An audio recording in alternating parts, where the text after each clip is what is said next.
লেগেছে রক্তের বন্যায় রক্তের বন্যায় এসে যাবে অন্যায় রক্তের বন্যায় দেশের কালে কালে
في نفسه ومن انتبه به القلوب وتشترى সংগ্রামী সাথী বন্ধুগণ আজকে আমরা জমায়েত হয়েছি কি কারণে এটি আমাদের আর বলার কোনো বিষয় নেই।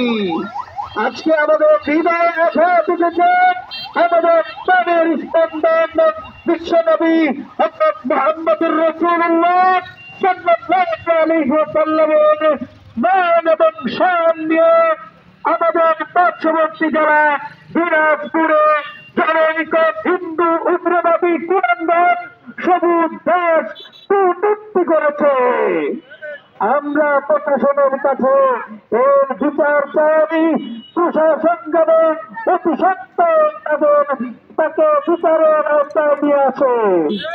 সেই সাথে আজকের এই প্রতিবাদ সমাবেশ হল ইমানের জাগরণের উজ্জীবিত হওয়ার প্রতিবাদ সমাবেশ।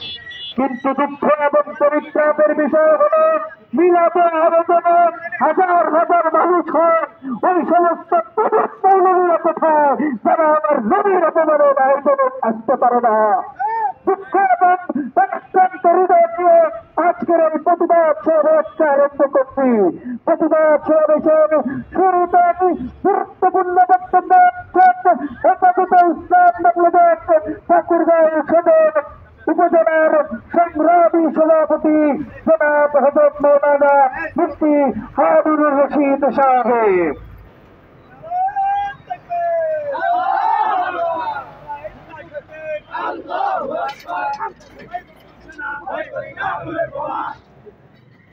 نحمده ونصلي على رسوله الكريم أما بعد فقد قال رسول الله صلى الله عليه وسلم لا يؤمن أحدكم حتى أكون أحب إليه من والده وولده والناس أجمعين أو كما قال عليه الصلاة والسلام। সম্মানিত তাওহীদি জনতা, আমরা সকলেই অবগত আছি দিনাজপুর জেলার এক হিন্দু উগ্রবাদী আমাদের প্রিয় নবী মুহাম্মদ সাল্লাল্লাহু আলাইহি ওয়াসাল্লামকে নিয়ে এমন কিছু মন্তব্য করেছে, কটূক্তি করেছে। আম্মা জান আয়েশা সিদ্দিকা রাদিয়াল্লাহু তাআলা আনহা সম্পর্কে এমন কিছু কথা সে পোস্ট করেছে যার মাধ্যমে বিশ্বের সর্বস্তরের মুসলিম উম্মার হৃদয়ে আঘাত করা হয়েছে। একজন মুমিন হিসাবে আমরা কখনো রাসূল সাল্লাল্লাহু আলাইহি ওয়াসাল্লামের এই জাতীয় আপত্তিকর মন্তব্য মেনে নিতে পারি না। আমাদের বাবা মা সম্পর্কে যদি কেউ কোনো মন্তব্য করে আমরা সুসন্তান হলে কোনো সময় তা মেনে নিতে পারি না। রাসূল আকরাম সাল্লাল্লাহু আলাইহি ওয়াসাল্লামের উম্মতের দাবিদার হয়ে আশিকে রাসূলের দাবি করে আমাদের নবীর ব্যাপারে কটাক্ষ করবে আর আমরা কোনো উম্মত হিসেবে মেনে নিতে পারবো, এটি কোনোদিন সম্ভব নয়। এই জন্য মুহতারাম হাজরিন, ঠাকুরগাঁও জেলা হেফাজতে ইসলাম আপনাদের সকলকে আহ্বান করেছেন আমাদের এই আন্দোলনে সম্পৃক্ত হওয়ার জন্য। এই আন্দোলন আমাদের ঈমান রক্ষার আন্দোলন। এই আন্দোলন রাসূল সাল্লাল্লাহু আলাইহি ওয়াসাল্লামের ইজ্জত রক্ষার আন্দোলন। একজন মুমিন কখনো মুহাম্মদ রাসূলুল্লাহর ইজ্জত নিয়ে কেউ ছিনিমিনি খেলবে, তাকে ছাড় দিবে, কখনো মেনে নেওয়া যেতে পারে না। এই জন্য বাংলাদেশ হেফাজতে ইসলাম সকলেই সর্বস্তরের মুসলিম উম্মাহকে নিয়ে ঈমান আমলকে হেফাজত করার জন্য যুগোপযোগী আহ্বান আপনাদের করেছে। আশা করি আপনারা আমাদের এই আহ্বানে সাড়া দিয়ে সারা বাংলাদেশ নয়, সারা পৃথিবীর মুসলিমদেরকে ঐক্যবদ্ধভাবে আমরা ঘোষণা দিতে চাই, ভবিষ্যতে যে কেউ মুহাম্মদ রাসূল সাল্লাল্লাহু আলাইহি ওয়াসাল্লামকে নিয়ে কোনো মন্তব্য করবে, বাংলাদেশ হেফাজতে ইসলাম তাদের বুকের তাজা রক্ত দিতে প্রস্তুত, তারপরেও কখনো তাদেরকে ছাড় দিবে না ইনশাআল্লাহ।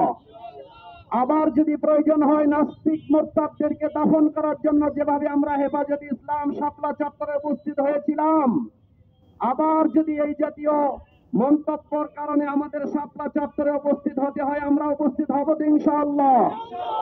আবার আগামীতে হেফাজতে ইসলামের আহ্বানে শাপলা চত্বরে উপস্থিত হওয়ার উদাত্ত আহ্বান জানিয়ে আজকে আমি আর সংক্ষিপ্ত বক্তব্য শেষ করছি। আসসালামু আলাইকুম ওয়া রাহমাতুল্লাহি ওয়া বারাকাতুহু।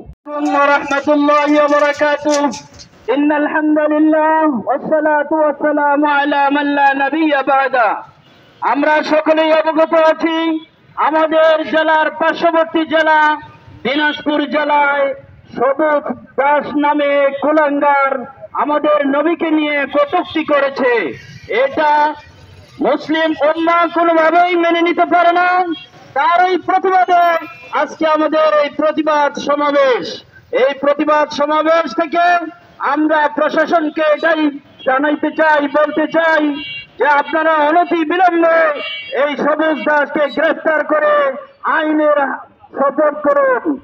অনতি বিলম্বে এই সবুজ দাসকে গ্রেফতার করে দৃষ্টান্তমূলক শাস্তির ব্যবস্থা করুন, নতুবা হেফাজতে ইসলাম বাংলাদেশ আবারও এই প্রতিবাদের আয়োজন করবে এবং এই সবুজ দাসকে খুঁজে বের করে তার দৃষ্টান্তমূলক শাস্তির ব্যবস্থা করা হবে। আমরা চাই না আইন হাতে তুলে নিতে। আপনারা পারেন না, প্রশাসন পারে না, এমন কোনো কাজ নাই। এই জন্য আমরা আইনের প্রতি শ্রদ্ধা দেখিয়ে আমরা প্রতিবাদ জানাই, আপনাদের কাছে উদাত্ত আহ্বান জানাই, আপনারা অবশ্যই অনতি বিলম্বে এই সবুজ দাসকে খুঁজে বের করে দৃষ্টান্তমূলক শাস্তির ব্যবস্থা করবেন। এই বলে আমার কথা এখানে শেষ করলাম। আসসালামু আলাইকুম ওয়া রাহমাতুল্লাহি ওয়া বারাকাতুহু।